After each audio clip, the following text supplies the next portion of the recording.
Hello दोस्तों, कैसे हैं आप सभी लोग? स्वागत है, वेलकम है आपका हमारे यूट्यूब चैनल में।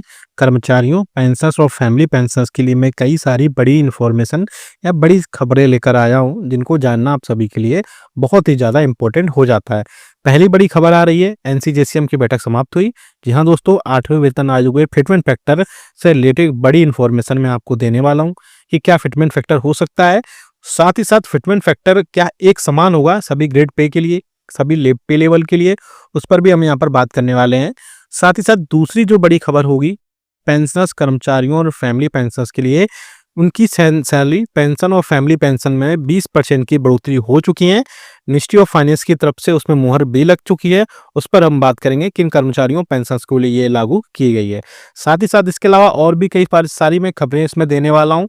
इंपॉर्टेंट ये वीडियो होने वाला है और साथ ही साथ मंथ की सैलरी और पेंशन पर भी हम बात करने वाले हैं। जी हाँ दोस्तों, इसलिए इस वीडियो को पूरा लास्ट तक देखिएगा और अगर चैनल पर पहली बार आए तो चैनल को फ्री में सब्सक्राइब जरूर करिएगा।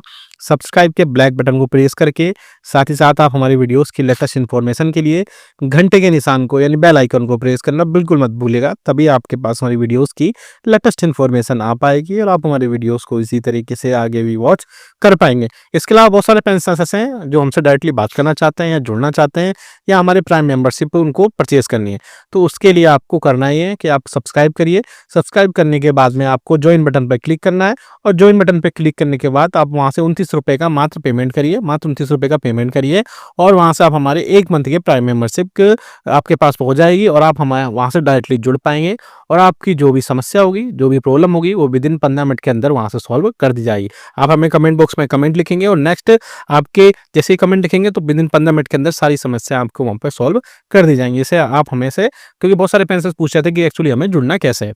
जी हाँ दोस्तों, पहली जो बड़ी खबर आ रही है, 8वें वेतन आयोग में फिटमेंट फैक्टर होगा एक समान, एनसीजेसीएम की बैठक हुई समाप्त। जी हाँ दोस्तों, केंद्र सरकार के कर्मचारियों के लिए वेतन संशोधन यानी वेतन पे रिवीजन फिटमेंट फैक्टर को लेकर एक बड़ी खबर सामने आ रही है। दोस्तों, सूत्रों की माने तो national council of joint consultative machinery NCJCM ने आयोग के सामने एक फिटमेंट फैक्टर को यूनिफॉर्म फिटमेंट फैक्टर रखने की बात की है। जी हाँ दोस्तों, यूनिफॉर्म फिटमेंट फैक्टर से मतलब यह है कि सभी पैक जितने भी ग्रेड पे या पे लेवल्स होंगे उन सब में से सभी की जो सैलरी और पेंशन होगा वो सबको सेम रखा जाए, क्योंकि एनसीजेसीएम के स्टाफ साइट के सचिव मिस्टर शिव गोपाल मिश्र ने कहा कि सभी वेतन बैंड यानी पे बैंड्स के लिए समान फिटमेंट फैक्टर चाहते हैं, चाहे वह पे बैंड 1 हो या पे बैंड 4 हो। उन्होंने कहा कि इससे केंद्र सरकार के सभी कर्मचारियों को समान अधिक लाभ मिलेगा और न्यूनतम तथा अधिकतम वेतन के बीच पेंशन का और पेंशन के बीच का अंतर जो है वो काफी कम हो जाएगा। क्या है फिटमेंट फैक्टर की और क्या है इसमें इसमें मांग क्या है? फिटमेंट फैक्टर वो मल्टीप्लायर होता है, गुणांक होता है जिसके आधार पर वेतन वृद्धि या सैलरी पेंशन में बढ़ोतरी की जाती है।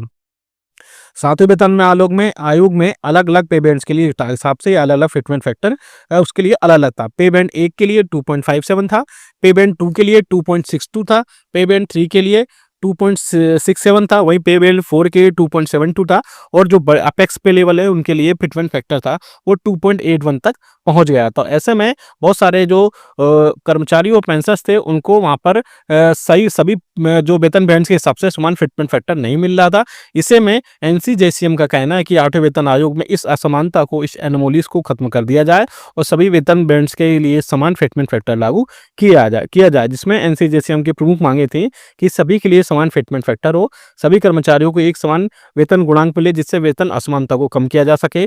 साथ ही साथ जो पे स्केल्स का मर्जर है यानी लेवल 1 का, लेवल 2 का, लेवल 3 और लेवल 4 और लेवल 5 और 6 तक का उसमें मर्जर किया जाए और लेवल 1 से लेकर 6 तक का मर्जर होने से जो लोअर लेवल के एम्प्लॉइज और पेंशनर्स हैं उनको काफ़ी ज़्यादा वहाँ पर फायदा मिलेगा।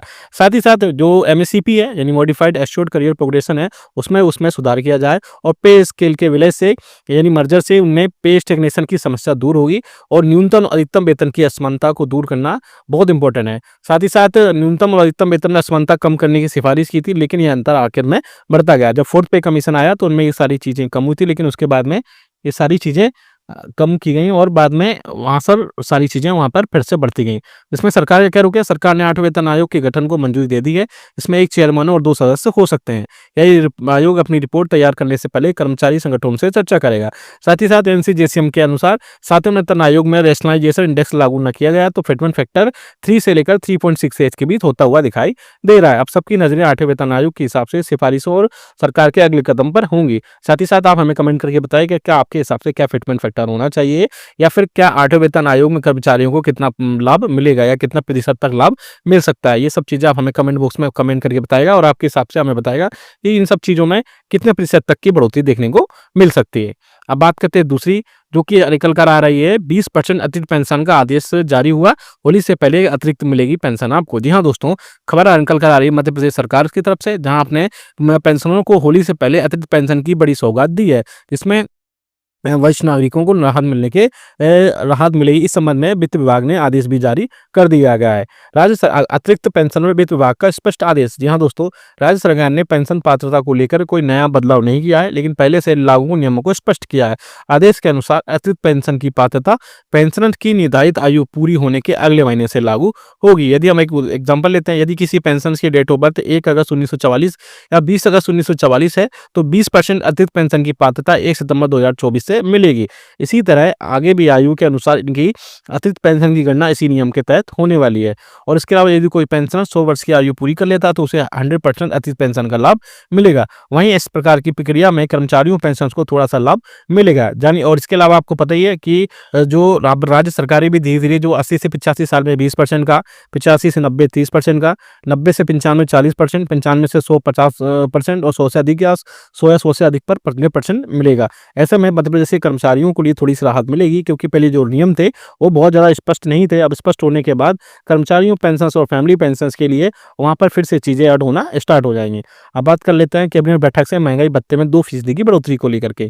जी हाँ दोस्तों, जनवरी 2025 से आप 53% महंगाई भत्ता पहले मिल रहा था, लेकिन अब जो है पिछले 6 साल में सबसे कम महंगाई भत्ता में बढ़ोतरी होने जा रही है। यानी अब सिर्फ 2% महंगाई भत्ता और महंगाई राहत जो है जनवरी 2025 से मिलने जा रहा है, जिसमें कर्मचारियों पेंशनर्स को इसमें कई सारी चीज़ों पर फिर से बढ़ोतरी होगी। जिसमें सबसे कम बढ़ोतरी यहाँ पर डीआर में बढ़ोतरी होती हुई दिखाई दे रही है, क्योंकि डीआर में all India consumer price index के जो आंकड़े आए उनमें सबसे कम बढ़ोतरी हुई है। ऐसा पहली बार हो रहा है कि जब 6.5 साल बाद महंगाई भत्ते में केवल 2% की बढ़ोतरी हो रही है, जबकि आमतौर पर 3 से 4% की बढ़ोतरी हमेशा होती थी। ऐसे में कर्मचारी पेंशन के लिए थोड़ी सी यहाँ पर एक अच्छी खबर नहीं है, क्योंकि और जो all India consumer price index का डेटा आया है उसके हिसाब से आपको वहाँ पर टोटल बढ़ोतरी कब हुई है, और वहाँ से महंगाई भत्ता और महंगाई राहत में सिर्फ 2% की लागू हुई थी। और कर्मचारियों को 2% बढ़ोतरी मिलेगी, लेकिन 3% इसमें बढ़ोतरी हो सकती थी। लेकिन जो थोड़ा सा दशमलव के बाद का अंक उसमें नहीं जोड़ा जाता, इसलिए आपको सिर्फ वहाँ पर सबसे कम 2% की बढ़ोतरी देखने को मिल रही है। ऐसे में अधिकतर समय में महंगाई भत्ता जो होता था या महंगाई राहत होता था उसमें 3 से 4% की बढ़ोतरी होती थी, लेकिन इस बार सिर्फ 2% की वृद्धि से केंद्रीय कर्मचारियों और पेंशन के लिए थोड़ी सी चिंता का विषय हो सकता है। लेकिन होली से पहले कैबिनेट बैठक से इसकी घोषणा हो सकती है, जिसमें जनवरी फरवरी और मार्च का एरियर उसमें शामिल हो सकता है। अगर आगे आने वाली दिनों में उपभोक्ता मूल्य सूचकांक यानी all India consumer price index का डेटा जो है उसमें अगर थोड़ी बढ़ती अगर होती तो डीए 56% तक पहुंच सकता था, लेकिन अब 3% की बढ़ोतरी संभव होती दिखाई नहीं